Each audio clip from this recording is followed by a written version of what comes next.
Good evening and welcome to the virtual Cabot High School Financial Aid Night. My name is Ryan Davenport and I'm one of the counselors in the Student Success Center here at the high school. I'm here also with my partner in crime, Ms. Snyder, that will be answering your questions in the chat box on our live stream. She will also be posting the link to the How to Pay for College digital guide. We will also have these copies hopefully next week that we can pass out to your students. But we're going to go through a lot of information in this booklet, and it's full of great things. So this is a really good key to answer a lot of questions that we may not answer tonight. Also, I have my other favorite person. This is the free money lady. This is Miss Lisa McCollin Smith, and she has been active in educational finance since 1987. She presently serves as the Henderson State Director of Financial Aid, and before that, she was the Program Specialist / Outreach Coordinator for the Arkansas Division of Higher Ed. She has continued numerous financial aid workshops throughout the state and has assisted students in finding scholarships to further their education. Ms. McCollin Smith, like I said, is known as the free money lady. Ms. Smith previously coordinated several state scholarships and formerly served as the Outreach Coordinator for 24 years at the Arkansas Student Loan Authority, a nonprofit state agency that provides educational funding. Ms. Smith's main goal is to let people know everywhere and anyone that they can further their education. The students today are the leaders of tomorrow, so she travels the state of Arkansas to enhance access to higher education. Ms. Smith's motto is, "You miss 100% of the shots you never take." So I'd like to welcome you here once again for our second year of doing this talk. And I met you the first time fresh out of grad school, and you gave this wonderful speech, and it hit me, and it was so engaging. And I was like, man, I wish I would have listened to her learned your tips and tricks and where the free money is and how to better understand all that's happening. Obviously, we have a lot of seniors and a lot of their parents that are going to watch this video that are stressed out. Okay. And so our goal today is that we've collected some questions. We're going to receive some questions, but just kind of walk them through the financial aid process and just kind of maybe ease their nerves and answer a lot of questions, because it is kind of confusing, but at the same time, it's easy. Would you think it's easy at the same time? It is. It's a lot for the parents and the students to intake, especially when they're high school seniors, because it's so much that they're trying to get done. And then they got to get prepared for college, so they all like panicking. So it is quite a bit. So that's my goal, is kind of calm them down and say, hey, step by step, this is what you need to do. So it's not much, but it sounds like it is, but it's not really that much. So I really like what the Department of Ed did for us, and is How to Pay for College once again. And you have the link on your live stream if you want to pull that out. But on the first page, it's the whole financial aid process. And so as students get ready for the financial process, what do they need to know? They need to know, they need to try to complete all application that's going to guide them to any financial aid, which is what I call free money that you can try to look for. There are federal aid, there's state aid, and then there's private aid. So you need to look in all three of those categories, complete those applications, get everything submitted in, and that'll get you started for us how you're going to pay for college. So a lot of things that the book says is that you need to make sure you know your Social Security number. Also, if you're not a citizen and you have your registration number, to have your federal tax returns. That's correct. And you'll need, and we'll talk a little bit about that more when we get into it, a bank statement, records of tax, and then you also need to create a federal student aid ID. Kind of talk about that for us for a second. Yes, on the Federal Student Aid ID, that is identification number. This is how you're actually going to sign the FAFSA, saying that everything is on the application is correct. You have to have, the student would have to have a FSA ID, and the parents, now mom and dad can share one. They do not have to get one each. They can just share that one FAFSA ID number and sign their application. On the FAFSA, there is a student section, there is a parent section. So they have to fill out their section and sign each section. So this is something that I see a lot, and so I want to stop here for a second. We want the student needs to fill this out, correct? Like, it needs to be their thing, but we have a lot of parents that want to be involved with them. What I have actually seen is parents think that they're filling out the FAFSA for their student, but they're actually doing it under their ID, and then it's not there, and they've actually filled out a FAFSA for themselves. Right. And so what is the FAFSA? Really just explain, really what is the whole purpose of why we have to fill out this thing called the FAFSA? FAFSA is free application for federal student aid. So this is an application that goes to your federal government to see if you qualify for any kind kind of federal funding. So that's why you fill out the FAFSA. If you would like to get the Pell Grant, they also have SELG, which is another grant. They have the loans. A lot of people say, I don't want loans, and that's fine. But in order to get any type of federal loan, you got to fill out this FAFSA. Okay. And so a lot of different things is that this is also part of the college application process. Every college you go to, trade school, you have to fill out the FAFSA. Sure. So there's a common, I'm going to say just a misnomer, something that I've been hearing a lot is, well, I'm not going to qualify for grants or free money anyway, so I don't have to fill out the FAFSA. Mm-hmm. As the director of financial aid at a university here, how do you feel about that? I encourage all students and parents to sit down and fill out this FAFSA. I tell a lot of parents, this is a time you can bond with your students for the last time before they leave home. But it's great for everyone to fill out the FAFSA. Even if you think you're not going to qualify, the only way you're going to really know is completing that application. And let's say something happened. You may have unusual circumstance may happen within your household, and income may change. Well, if you already have the FAFSA completed, all you have to do is call in and get it updated to revise your FAFSA. But if we already do not have your FAFSA, you cannot revise it. So it's important to go ahead, even if you think you're not going to qualify for anything, go ahead and complete that FAFSA. Like I mentioned earlier, you may need a student loan. You may not get anything else, but you may qualify for a student loan. And the thing about qualifying for a student loan, if you qualify, that does not mean you have to accept it. We cannot give you a student loan until you actually go in and accept. So it will sit there and wait on you to accept that student loan. So one of the questions that we just had from our viewers is, if we already have a FAFSA for one, like a previous child in our household for a current college student, do we have to have a second one for the second child? Oh, thanks for asking that question. If you have a FSA ID number already, you do not have to get another one. You use that same one for your other child. So if you have a student already in college and you have a FSA ID, use that same number. You do not have to apply for a second one. But it will be a separate application. It is a separate application, so you're going to have to fill it out twice. Yeah. So if you have 2, 3 children in college at the same time, you have to fill it out for each child that you have in college. So just to recap, you'll have the same ID, because that's how you sign for it. That's correct. So each student will have their own ID. You as the parent will have your own ID, and you will fill out a separate FAFSA each year for each of those children. So that's one thing that we need to know, is that we have to make sure that you're filling this out every year. That's correct. And even to receive institutional scholarships, they like you to have the FAFSA completed as well. Right. So that's one thing that we want to make sure. And that was one of the questions, do we have to complete it each year? And that's yes, it does not go away. You do. And we find that students, once they get in college, they lag time, they don't fill it out soon as it open or right after it open or a month or so after it. They wait right to the last minute and complete that. You want to complete this FAFSA as soon as the application opens. So even if you're already in college, yes, Ryan, you mentioned that you have to complete that FAFSA. Yes, you do. Each year that you are attending college, you must complete the FAFSA.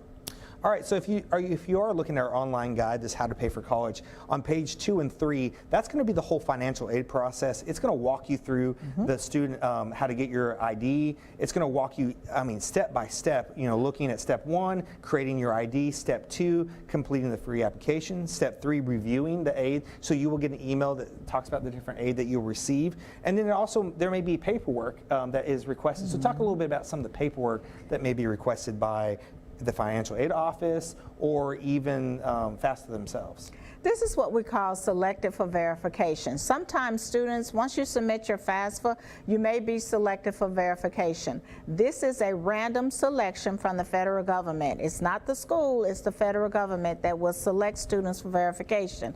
Not really saying that you did anything wrong or you missed something on the FAFSA. It's just they just randomly select students. If you are selected for verification, your institution will contact you to let you know the documentation that had been requested for you to submit into your financial aid office. You will need to get those documents in as soon as possible so the financial aid office can go ahead and disperse your aid. You cannot get any federal funding if you were selected for verification and you did not submit the documents in. And so that's the whole process. And we're also having some other questions. And if you did make the mistake that we see happen quite often, and you did apply for financial aid, or you did the FAFSA under your ID for your child, you're going to have to go back and do that whole process over again. If you've done it under your ID, then you've asked for financial aid for yourself. That's right. And so you will have to go back and start that process under your child's ID. That's correct. That's if I have my daughter Quinn is applying for college this year, then we will need to do the FAFSA under her name, and then the only time I use my ID would be to sign for it at the end. So those are good questions. And so we look at the financial aid process, then we'll review your aid, and then when you're with the institution that you choose to attend, then you'll decide, like you talked about, to receive the loans and what type of loans you're going to do. Now, one thing about the FAFSA that students say, well, I'm not ready because I haven't decided which institution I plan to attend. Well, you can list up to 12 institutions on the FAFSA. So don't let that stop you from going ahead and complete that FAFSA. If you have at least 12, which I hope you have narrowed it down if you're a senior, but if you have at least 12, you can list up to 12 institutions on that FAFSA. All right, so I'm going to hit you with a lot of sub-questions that we've been getting from parents, and so we'll hopefully this will answer a lot of questions that that you may have. So one of the first questions was, my parents are separated. Which parent fills out the FAFSA? What if I spend equal time with both parents? That's a good question. Now, I have to be careful how I say that, but it's whichever parent that you all decide will fill out the FAFSA. At this point, this is when the parents have to talk to each other and just decide which one will fill that FAFSA out, if they are spending equal time with both parents.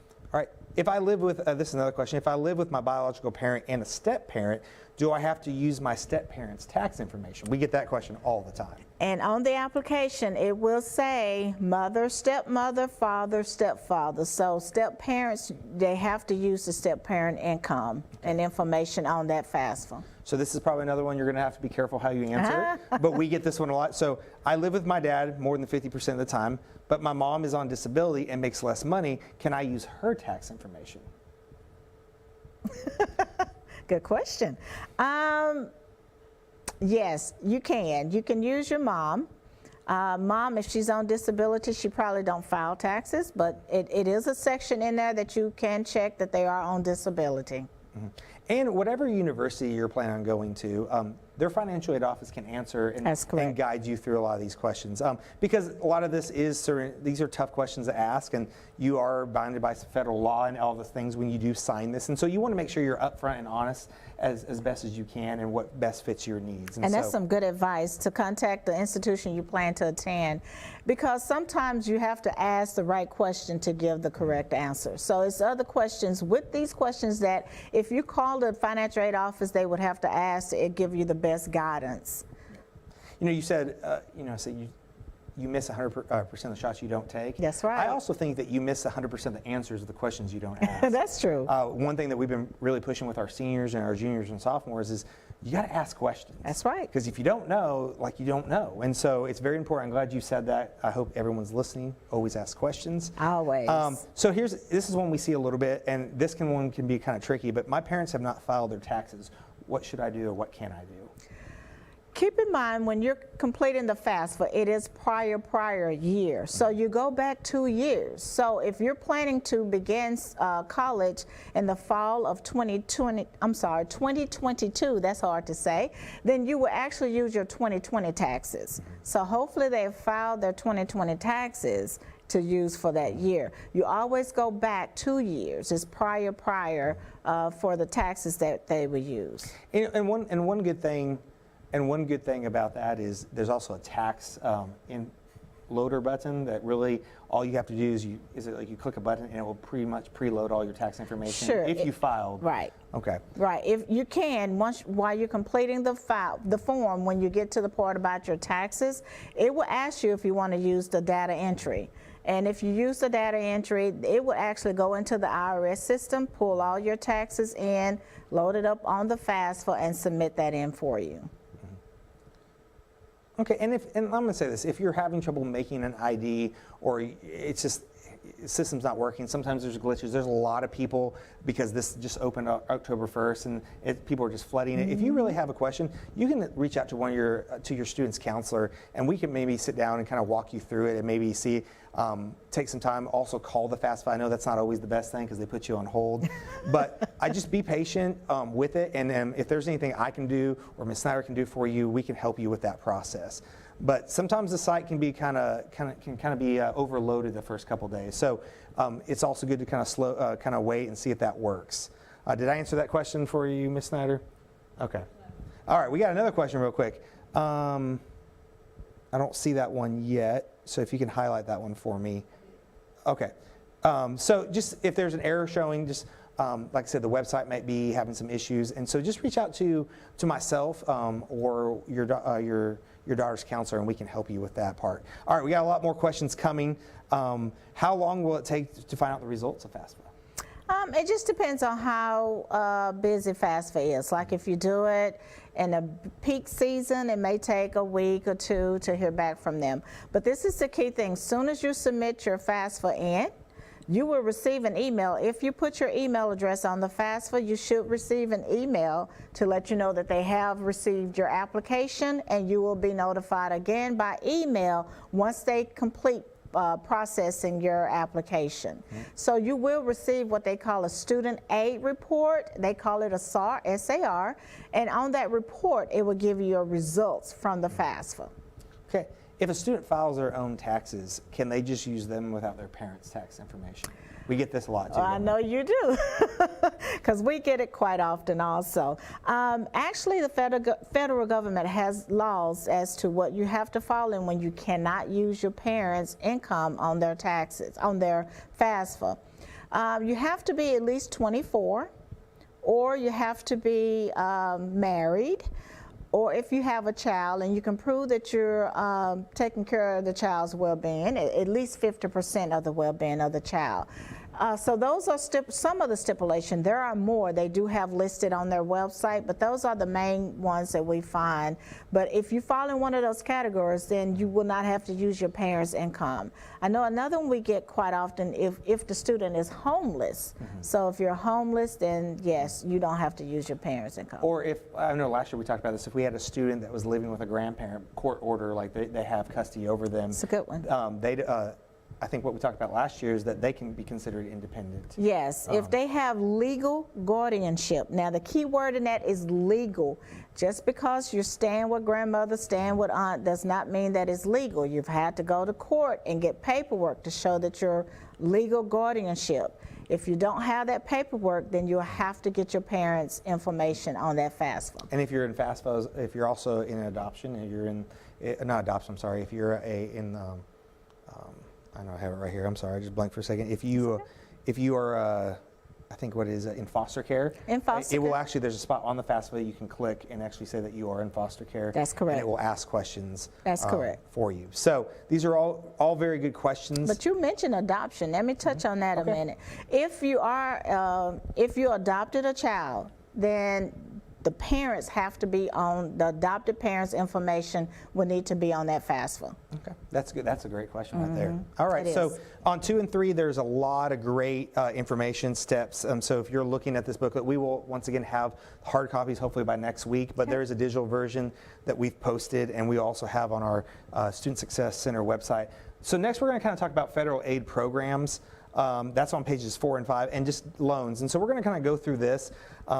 We have found that many students are confused about which federal aid programs are available to them. So kind of walk through, I know you've kind of mentioned the Pell Grant and some other things, but kind of walk us through some of the federal programs that are offered. I did mention the Pell Grant, and the max you can get on that Pell Grant is $64.95 per year, and they'll split that. All federal aid and majority of and all state aid will split. Whatever the total amount that you receive, you'll get half of that the first semester, remaining half the second semester. So we have the Pell Grant, you have the Teach Grant, you got the FSEOG, I get that all mixed up, that's too many letters there, but that's basically if you're low income and you need a little bit more help, we can give you the FSEOG. Now the Pell Grant, all these programs, we don't decide if you qualify for them, the school does not decide, and how much. Once you complete that FAFSA, that will determine if you qualify for any of these programs.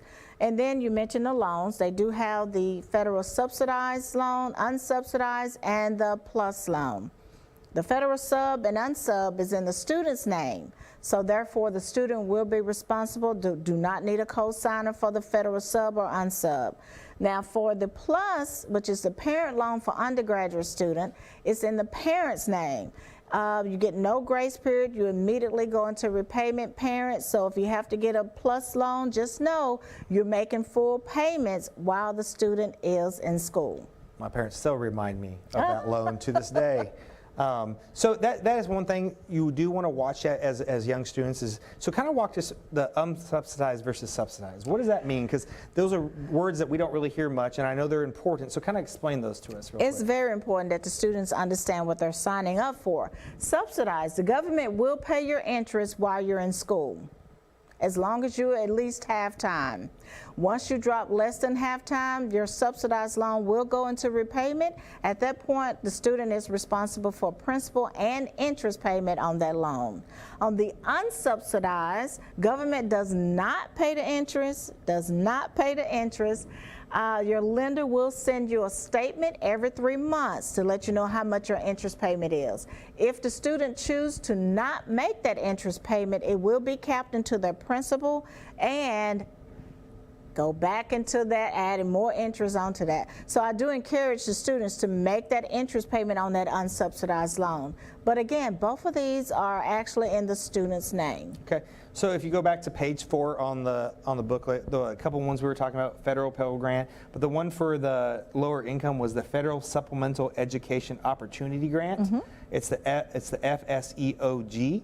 And it has all the information. It's a campus-based program, and there's also like federal work study. Can I explain work study to? Federal work studies, basically, if they can get a job, work on campus, and get paid for that. That is the student's money. Once they get their paycheck, then you can do what you want to do with it. But I encourage, if you have a balance, to pay that balance off at your institution to start making payments on that. But again, you have to qualify for the federal work study according to the FAFSA. You do not work full-time. You work 2-3 hours a day. But again, you do get a paycheck for that. So once again, I'm a big fan of this book that the state of Arkansas came out. This is awesome. It is a great I mean, it's book. literally step by step. It has a lot of the information. So like I said, we're hopefully to have we'll have a bunch of them next week. But also, one thing we're working on is that we do have it online, and it is a digital format. All right, so we're going to kind of go some of the sub questions on these. And so, what is the we have seen this question. What is the highest amount of FAFSA money that I might receive? So kind of, I think it varies, doesn't it? It varies. Again, they're going to look at all the information that you input on that FAFSA to determine the max amount. But in the booklet, it shows you the max amount for each program that they do have. But that doesn't mean that you're going to receive the max. It's always up to, and then that max amount. Okay. We understand that loans is a part of college, and a lot of students are trying not to get them, but some may have to take out loans. And Right. so, and we talked about, do they have to use the ones that the college suggests? So when they get, or like what the FAFSA suggests, it'll say you have this many unsubsidized, and I know like when I went to college, it said here's the financial aid you have been given. Do you have to accept it? Can you deny it? Can you use partial of it? Well, kind of explain that process. If a student, let's say they came to Henderson State and this is what they've been offered, kind of walk them through that. Okay. For loans, you do not have to take out the loans unless you really want to, even if you qualify for them. But we do not push the loans unless the student click that they accept. What we do at Henderson is we upload it into their portal. They can go in and they can see it, and if they want that loan, they click accept. It'll walk them through whatever else they need to complete to get the loan. It'll sit out there. We don't do anything unless they accept. Some students go ahead and decline it because they don't want it. They already know that they don't want it, and they already know they're not going to need it, so they go ahead and decline it. So we don't push the loan on you. I don't know any institution that will. You have to accept or decline the loans. So here are a couple other questions. on the Pell Grant. So if a student receives a Pell Grant, what can they use that on? Is there rules, is there stipulations? Like what can they use like the Pell Grant, the money for, the federal aid money, and also what can they lose student loan money for? Is there something they can't do? Let's do that. For the federal programs, they're tuition, fees, mandatory fees, regular fees, books, supplies. It goes toward everything that goes on your bill. Your entire bill. So it's really not a specific as to what it's going to pay for, but it is going to go towards your education. Okay. All right. So now we're going to move on to, we've talked about federal aid. So once we fill out the FAFSA, there's a second step, what we like to call free money, right? There's some free money that the state of Arkansas wants to give to the students and is and I think sometimes some people don't even fill it out and they forget about it. So let's talk about the free money that Arkansas offers us. So I think a lot of students struggle with that. So let's talk about the Arkansas, it's called the Arkansas Challenge, some call it the Arkansas Scholarship Lottery Scholarship. Kind of walk us through what that looks like and how we can apply for that. Yes. The true name for it is the Arkansas Academic Challenge. Like you said, they do know it as the Lottery Scholarship, and that's fine, but when you get your documentation, it's going to say Arkansas Academic Challenge. You do have to apply for that one. You have to go onto the state website, which is scholarships.adhe.edu. And that is on page 7 in the booklet where you can find that their website and you can apply for that. The deadline is July 1st, so you have from October 1, October the 1st, which is past, and so you have until July 1st. But the sooner you get that completed, the better. So we're going to say this, we are seeing, and we've talked to the state, there is occasionally a glitch that happens, and so we've seen it. And so when you sign up for it, you'll go to the website and it'll ask you, are you currently a high school senior at a public school? Sometimes when you hit yes, it does work because you put your social security in. Sometimes it does not work. And so what we've been told by the state is kind of the back door of that is just hit no. And then just fill all the information in, because that's going to make sure that you're putting all the right information. So there is a glitch that's not reading the social security number. So just say, if it says if you are a current student, just say no, that's okay. I don't want everyone to hear that. And then just add in all that information. We've seen it for about the last 3 years, and it's the easiest way to fix it right now. And they're really working on it. So just know that that is a way to do it. So don't stress out if it said you're not a part of the Arkansas state school system. Just hit no, and it's going to be okay. I promise you. I have helped, Ms. Snyder, we've helped tons of students hitting no, right? So it's okay to hit no, and then they'll ask you to put in all your information. This is a great scholarship. It's open to anyone, right? That's right. And so really what I know of it, and correct me if I'm wrong, you have to have a 19 on your ACT. Correct. And graduate high school. And graduated Arkansas High School and attend an Arkansas institution. So walk us through, there's two different people that can apply. We have what it calls a traditional student versus a non-traditional. So walk us through what a traditional student. Traditional student is a student that graduates from high school and go directly into college. They will be classified as traditional.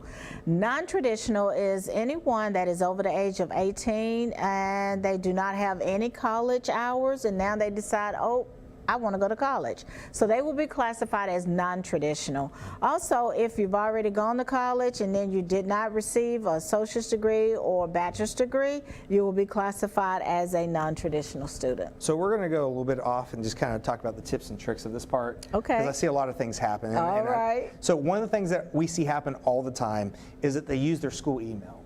So our school email actually gets deactivated when they graduate. And so they can't go in and accept it because sometimes it comes through in June and they can't accept it. You also got to check your email because you're getting information. They may say, we're still waiting for the transcript or we're waiting for your FAFSA information. And you also have to accept it. And I think a lot of times, and I see it a lot, that we have seniors that forget about it and they don't accept it. And then they don't receive it. So let's say, and I've called you many times on this one. So a senior they didn't listen to Mr. Davenport, they didn't listen to Ms. Snyder, they didn't listen to their parents, they didn't accept it, they lost it for the first year. Can they go back and receive it, or can they reapply for it? Well, let me say this. You can reapply, but you will be classified as a non-traditional student because you did not receive it right out of high school. We do have some students that don't receive it their first year, don't receive it their second year, and I'm like, why are you not getting that Arkansas Academic Challenge? And then we'll walk them through how to apply for it, but they have to get it for a non-traditional. And there's nothing really wrong with getting it as a non-traditional because you can still go as a non-traditional. You can receive it as full-time or part-time. Traditional only can receive it as a full-time. I actually had a senior come to me. He's a senior in college and he had never received it. Wow. And so he went and got the non-traditional route, got some assistance that actually paid that last chunk of his year. So right. It's always asking, and you can always apply for it. But that's one thing I want anyone to hear that's listening to this. Make sure you're checking your deadlines. Make sure you're accepting because it will say that you're approved, but then you have to accept it. That's right. And there's going to be some other scholarships that come with this that we're going to talk about and grants. But so it's very important. It's it's $1,000 your first year, and then you have to keep a GPA up. Then you're going to get $4,000 your sophomore, $4,000 your junior, and $5,000 your senior year. That's free money. It is. And it's unfortunately how much of that money probably goes unclaimed. Some kids may not accept it or they lose it because they don't keep their grades up. Right. It's important to keep your GPA up. You keep scholarships by doing the work in college. That's this. Always know the criteria of that scholarship to get it renewed. Now on this academic challenge, you also, not only the 2.5, you have to also complete a certain amount of hours each year. That first year in college, you have to complete 27 hours. Every year after that is 30 hours. So this is something that you will need to know to maintain the scholarship. Is how many hours you have to complete and the GPA to have to get it renewed. A quick question about the work-study program. Is that needs-based or can anyone do the work-study program? It is need-based. Okay. We have another question from one of our, my child will not be going to school until January of 2024. When should she apply for college and when should she apply for the FAFSA and the academic challenge? For the FAFSA, you apply the year that you become a senior. So the year that they become a high school senior, it will open up right now. It's saying October the 1st. I don't know what it will be by 2024. So it'll be like October-ish of 2023. Right, when they become that senior. Okay, well, perfect. And she had another question in that one. And when should the academic challenge is the same way. Whenever you become a senior, you actually apply for it that year. So yeah, probably about that semester before they graduate, before they want to start, they probably want to apply. It's also really good to call the institution that you're interested in and tell them your current situation because we can kind of tell you what we've seen, but the best person to ask is the university that you want to attend, and they're going to guide you the best way possible. All right, so one of the things is there's some other additional state programs that are funded. And so let's talk about the Governor Distinguished Scholarship. That is for students that have a 32 on their ACT. Correct. And that's a super score. That is a super score. A super score, if you don't know, is if you've taken the test multiple times and you take your highest score in each section and it adds up to be a 32, that's a super score. Right. They also have to have a 3.5 GPA. And then they have, and so that is a very important scholarship that's offered. Now that only has a small window, right? So it opens up now and the deadline is February 1st. I think they changed that to March 1st now since the book came out. Okay, so it's March 1st. It's been adjusted. So that's something to always look at the website because the website probably will have the most date. But this is a big scholarship that a lot of students take advantage of. It's another one where I see, well, we're not going out of state or we're going to go out of state, so it doesn't matter. I would still apply for it because going out of state may not work, and you want to make sure you have this money in your pocket, and you can accept it or decline it. And now let me ask you this: can they stack the Governor's and the Arkansas Challenge? That's a good question. The way they do that now is you can apply for the Governor Distinguished and receive the academic challenge. You will get paid out of both. The max you can receive is $10,000. So you'll get the amount that is awarded for the academic challenge, like that first year is $1,000, and then the Governor Distinguished will pay $9,000. So you can't go over the $10,000 that's allotted. So the Arkansas Governor, they give up to $10,000. $10,000 is the max. 375 scholarships. And so always apply, and then, like I said, watch your email, watch your portal. So then we have just other scholarships. We have the law enforcement officer dependent scholarship, the military dependent. And while you answer the questions, all these questions are, because I've walked a lot of kids through their application, they're going to ask detailed questions, and they're going to ask, is your parent a law enforcement? Are they in the military? They're going to ask about the Arkansas National Guard, because there is a waiver for that if you're in the National Guard. One of my favorite ones that I think isn't talked about enough is the Arkansas Future Grant. I love this thing, and I think it's the free money for the students that are going to go to a trade school. So walk us through the Arkansas Future real quick. Arkansas Future was designed to help students who are majoring to get their associate's degree in a field of study that is in high demand in that county or in the state of Arkansas. They do have a list of the qualifying degrees on the website. So I encourage you to go to the website, look up the institution you plan to attend to see what degrees fall under the Arkansas Future. And I believe it's STEM and high demand right now. It is STEM, also is included in that. You basically, they'll pay for your tuition and mandatory fees. Once you graduate, if you stay in Arkansas, they will forgive that. So that will be forgiven out to you. So it's like it start off as a loan, but then it's forgiven if you stay and work in the state of Arkansas. I believe it's 3 years is the last time. 3 years. Okay. So it's a great, I think it's awesome that we're trying to reinvest. And there's so many programs out there, and some students don't want to do the 4 years, and there's a 2 year, they pay for some 2 year programs. I had a young lady want to be a vet tech and got it paid for. And so there's a lot of cool things out there. So walk us through the Workforce Challenge. What is that? That's if someone is going to get a certificate, you can get some financial assistance just to receive a certificate. Like if you're going to truck driving school, welding school, and you're not getting a degree, it will be a certificate. Then they do have a program that would assist you also. Awesome. Well, awesome. Now, one of these questions that we have from our viewer is, are there any extra benefits for a deceased parent? I don't know anything that's set aside just for that, but of course when you fill out the FAFSA, they're going to be looking at that there is no one parent is not living, so that will help you maybe get more on the federal side. But I don't know, it may be some scholarships out there. One thing I do encourage parents and students is to look for scholarships online. Just Google different things. If there's a reason how they became deceased, you can look that up. We've had some that find some because a parent died from cancer, and they were able to get some funding, a scholarship from that. So I encourage you to kind of research. We'll give them some tips and tricks about scholarships later, because we can definitely do that. There's some shady websites out there we want you to keep away from. So, all right, so we kind of went over all the additional programs, and like I said, we're hitting you with a lot of information now, but the good thing is that there's this book, there's a website, you can talk to us as your counselors here at Cabot High School. We kind of wanted to kind of go over just the things. Do we have anything else about the Arkansas Challenge, Ms. Snyder? Are we good to move on? All right. Well, let me say this before we move on. On the state side, they do have what I call a one-stop shop application. I don't think I said it, but I don't think I emphasized it.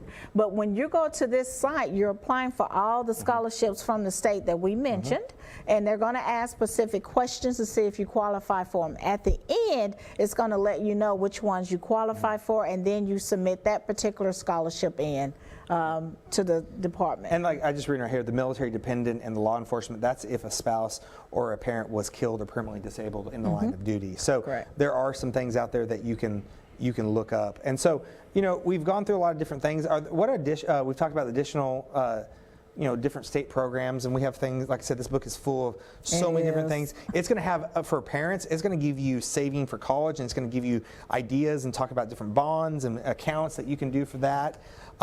There's also some federal tax credit things in here that it's going to give you some information that we're not going to talk about tax credits because that's way over our head. But there's also checklists. And so if we have freshman parents that are watching this, there's a checklist for you. If there's sophomore or junior parents, there's a checklist in here that can really help you and kind of give you some tips and tricks. So let me ask you this, as the free money lady, you've been doing this for many years, what are some common mistakes that you've seen in your time? Common mistakes that I've seen is when parents sit down and not with the student, and they decide, I'm tired of my child not filling out this application, I'm going to do it for them. And that's fine, but then they will put their name instead of the student's name on that. And I think we touched on that, but I do see that quite often. So make sure that when you're sitting down to complete that application, if your child is not with you, make sure that you know you're completing this for the child. Also, when it asks for Social Security numbers, please put the child's Social Security number. Sometimes students have a nickname. But when you're filling out these applications, you have to put whatever is on their Social Security card. That's the name that needs to be on there. So if your name is Jonathan, but nobody knows that because all your friends call you Joe, then you would still need to put Jonathan on these applications. And so, like, really cool. Once again, I'm a big fan of this book, and hopefully, I'm going to say this, we're going to have these next week in person. But there's a place you can put emails and passwords. It's going to talk about scholarships.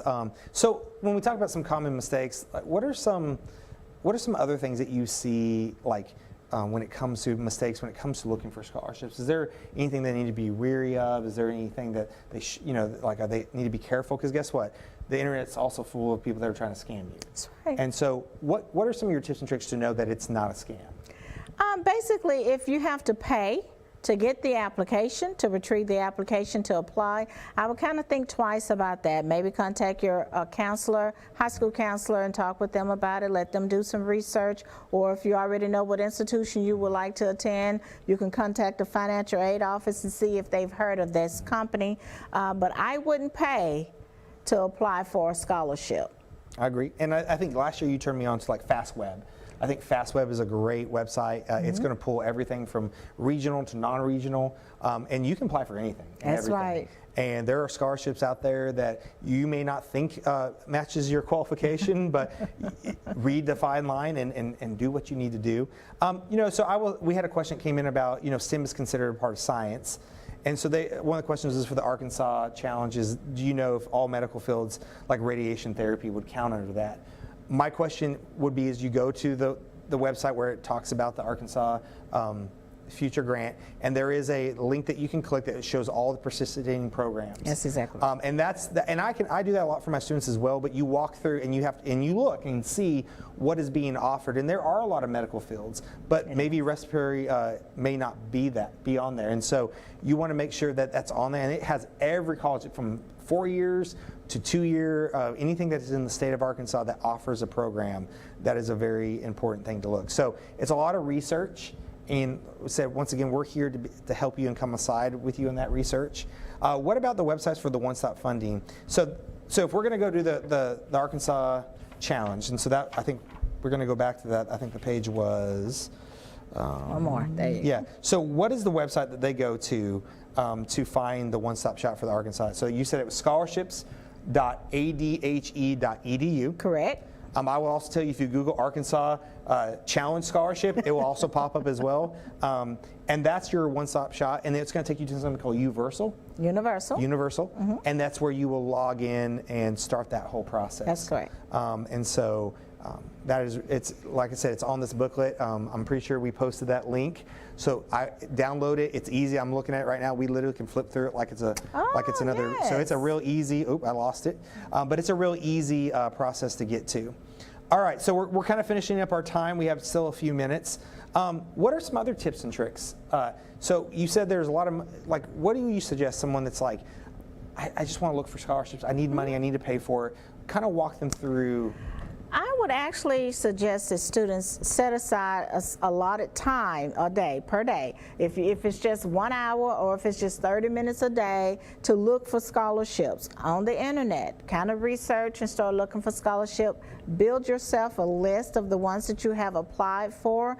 Or if you're looking and you're not sure you want to apply for that one, write it down, put it in the list also, and put the deadline date so you can go back to it before the deadline date expires. So that's important to know the deadline date for each one of them. But always just set aside time that you're not going to be on Facebook, if you're not going to be on Instagram, or what is this new thing, TikTok, doing the TikTok. Yeah. When you're not doing that, just set aside at least 30 minutes to an hour per day and look for scholarships. You actually will be amazed of the scholarships that you can come about with. I have a lot of students that will come in with different medical issues or things that they've overcome. What we've done is we've Googled. Okay. And we've looked, and usually when you see .org or you see, or you kind of see that .org, you kind of know it's legit. You can also, I know scholarships like FastWeb will actually kind of tell you if these websites are, Right. But you can type in and look up and type in the specific medical issue, and it's out there, and there's scholarships out there, and I promise you, there's scholarships for everything. It's a Coca-Cola scholarship, there's a left-handed scholarship, but you got to look for them. It's like anything, like there's free money out there, but you still got to work for it. Even if you're so tall, there's a scholarship. Yep. So short, there is a scholarship. So it's so many different scholarships that are available. You just have to take the time to look for them. And that's the thing, is if there's money out there, and there's a lot of money that goes in. I will tell you this, and you can speak on this, a lot of universities have privately funded scholarships. Yes. And that's when, if it's a certain person has endowed money for a certain maybe major or a certain criteria, and so it's important you go to the financial aid website of each of the universities you're thinking of and look for. Sometimes they're called privately funded, or what are the non-institutional foundation scholarships. I was talking to a recruiter at another college, and he was saying that sometimes 50% of their foundational scholarships go unclaimed. I think that goes back into what you said. We're in such a fast-paced world that we don't take a step back and we start really working. And so, once again, there's a lot of free money out there, but it's just not free money not to do anything. You have to work for it. That's true.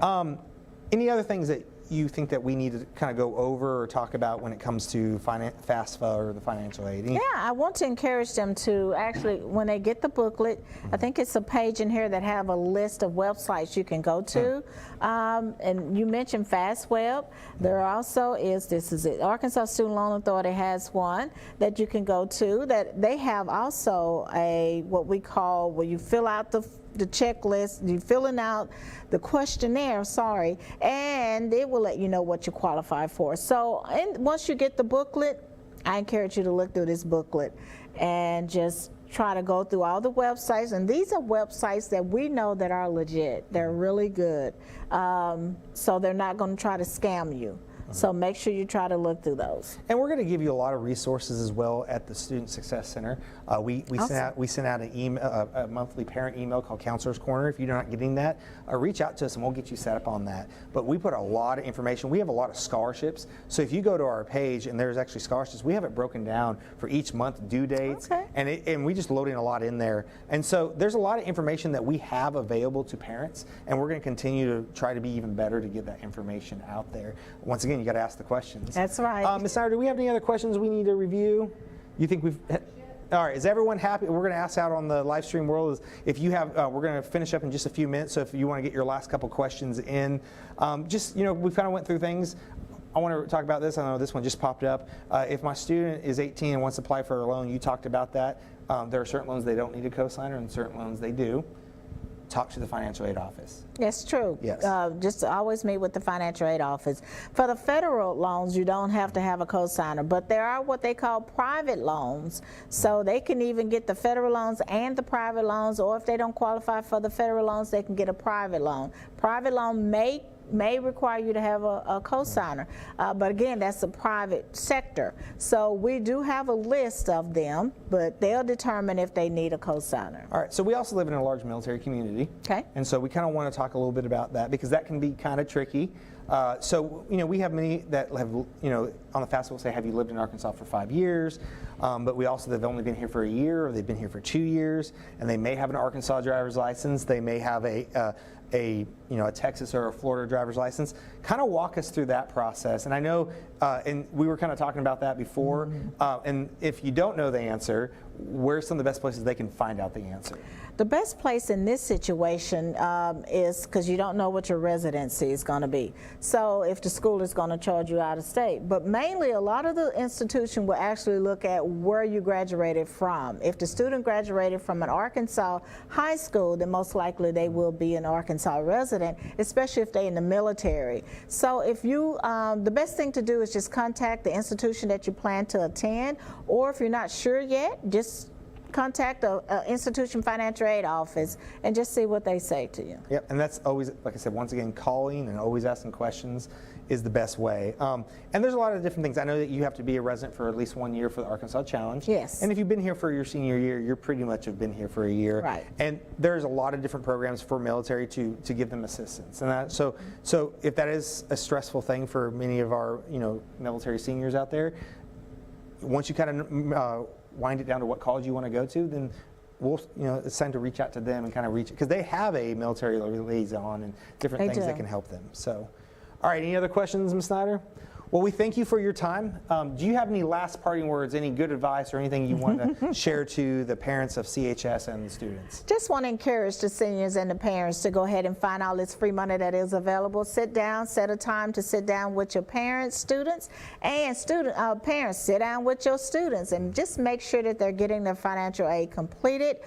Parents, it's a lot of information that you will need to know so you can stay on top of your students. Now, I always tell my students, do not get upset with their parents because parents are on them saying, did you get this done? Did you get that done? They're just looking out for your best interests and their pocketbooks, and I don't blame them. I agree. And what I've seen is I've seen a lot of students that have been left to their own and they've not accepted and they've lost $14,000. That's correct. So just ask questions. If it's to your counselor, to your teachers, to your parents, to the university you want to go, just ask questions. Don't lose that free money.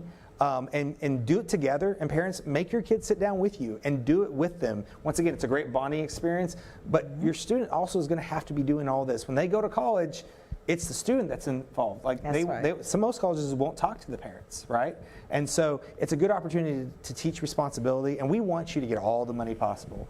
And so we're here especially for the Office of Student Success here at Cabot High School. We're here to help parents and students be successful, in so many different levels. So we can't help you if we don't know. That's right. So we thank you for your time. We want to thank the broadcasting department here at Cabot High School for helping us out with this live stream. Thank you, Ms. Snyder, for being our web question person. And thank you for joining. And thank you for all parents and students that will watch this over the next couple months. That's right. Have a good evening. All right. Thank you. Thank you.